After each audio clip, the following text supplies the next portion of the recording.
今日はですね、この間の財務省の解体でも、これに対しての僕の見解を述べさせていただいたんですけれども、僕多分いろいろ歳入歳出の部分で改善すべき点っていうのはあると思うんですね。歳入の面で言うと、社会保障費っていうのがめちゃくちゃ実は大きなウェイトを占めていて、国家予算そのものですね、国会で承認される一般会計の予算って110兆円とかそれぐらいの規模ですけれども、社会保障費とか特別会計入れると大体ネットっていうのは、いろいろ特別会計とか、いろんな財布があって、会計が別々になってて、単式簿記で単年度会計みたいになっちゃってるんで、重複は結構あるんですけど、それをうまいこと連結すると、政府日銀のですね、PL っていうのは、大体歳入歳出が200兆円規模ぐらいになってると。それから言うと、実は消費税ってまだ25兆円ぐらいですか？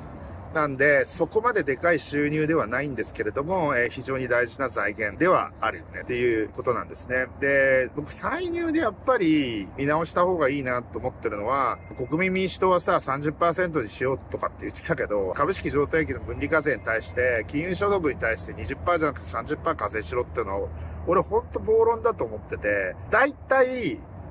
7000億円ぐらい、1兆円いかないぐらいが、株式譲渡益なんですよ。4兆円前後が配当収入なんです。で、これ同じように 20% ずつ課税されてるんですけど、僕その株式譲渡益に対しての課税をむしろ減税すべきだと思っていて、なんでかっていうと、財源としては数千億なんですよね。例えば7000億だとして、今 20% じゃないですか。これを半分に下げたところで3500億しか減らないんですよ。でも、この株式譲渡益が 10% とかになると、スタートアップとかベンチャー企業の企業意欲ってめちゃくちゃ上がると思うんですよ。今 20% 取られてて、僕が起業した時って分離課税じゃなくて厳選で株式の取引ごとに 1.05% 課税されると使えば、ブロックでバンって売ればですね、1.05% しか課税されなかったんです。だからめちゃくちゃベンチャー企業やる意欲が湧くような税制だったんですけど、今 20%。20% ギリかなって僕は思ってます。例えば、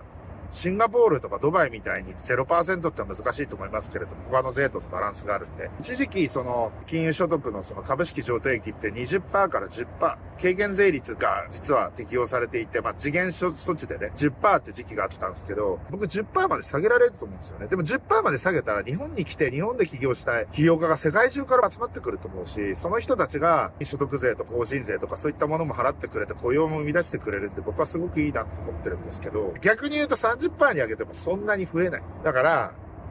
そこは違うでしょって僕は国民民主党さんには言いたいなと思ってます。で、歳出の話なんだけど、僕は補助金の話をしました。僕がやっぱりちゃんと頑張って補助金もらいに行ってるんで、これ、ただただ、財務省の悪口を言わないとか、財務省を褒めたからってもらえるもんじゃないんですよ。はっきり言って。貧乏論者がそんなことばっかり言ってるけど、そんな簡単じゃねえんだよ。めちゃくちゃ努力してんだ、こっちも。ちゃんと補助金を、こういう補助金作ってくださいねっていう風に政治家とか官僚にインプットしていかないと、彼らも重要性がわかんない。これから宇宙産業っていうのは自動車産業が衰退していく中で、工業的なサプライチェーン維持したりとか、日本の基幹産業の一つになり得るから、今のうちに投資しとけば、後でがっぽり回収できますよと。法人税とか所得税で。っていう流れの中で我々は提案してるだけであって、で、この提案が通ったんで、我々ももらえるような補助金っていうのがちゃんと作られていったわけですけど、このプロセスってみんな考えもしたことないと思うんだけど、政治家がいて官僚がいて、予算があって、税金があって、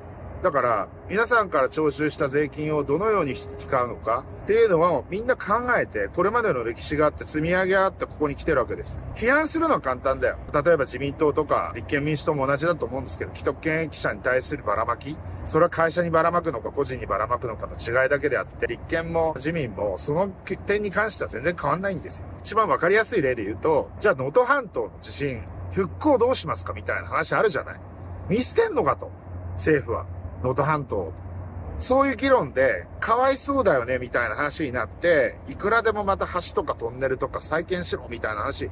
なりがちじゃん。だけどさ、人口密度と投資対効果、これからの税収、人口減考えてみなさいよ。田舎は、だってもう、僕は全国ね、コロナの時、海外行けなかったから全国津々浦々の日本の田舎見てきましたよ。素晴らしい自然環境ありますけど、本当にポツンと一軒家みたいなところに道路とか水道とか電気とか全部通ってんだ。行政っていうのはユニバーサルサービスをしなきゃいけない義務があるから、家があったらそこにインフラ引かなきゃいけないん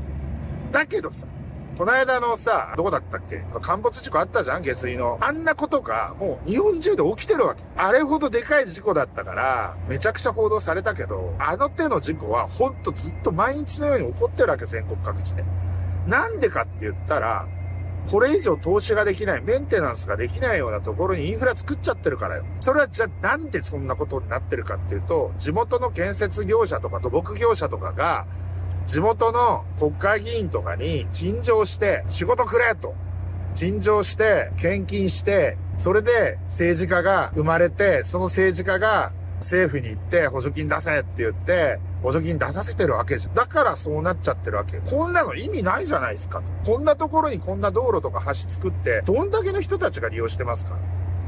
そんなところの費用対効果考えてませんよね。そうなんだよ。その通りなの。だから、それを是正しなきゃいけないわけ。それってさ、財務省のせいかよ。俺ちょっと違うと思うんだよ。やっぱり、ここは本当にリーダーが決断をして、これからはこうだと。例えばその田中角栄さんの時代の国土改造計画みたいなことなんかできないわけです。これから人口も減っていくし。で、移民も受け入れたくないんでしょ？クルド人がどうだとか中国人がどうだとか文句ばっかり言ってるけどさ。移民も嫌だって、少子化だってもう、それは子供も増えないし、これから日本の人口って減っていくわけで、地方のインフラなんか維持できませんよ。だからそれはもうバッサリ切りましょうよって言うしかないんだよ。だけど、それで泣く人たちもたくさんいるんだよ。今の土木建設会社、地方の会社。でもね、今、建設景気だから、今がチャンスかもしれない。逆にもう仕事が増えすぎて、足りなくなっちゃった。土木とか建設の人材は。今が僕はチャンスだと。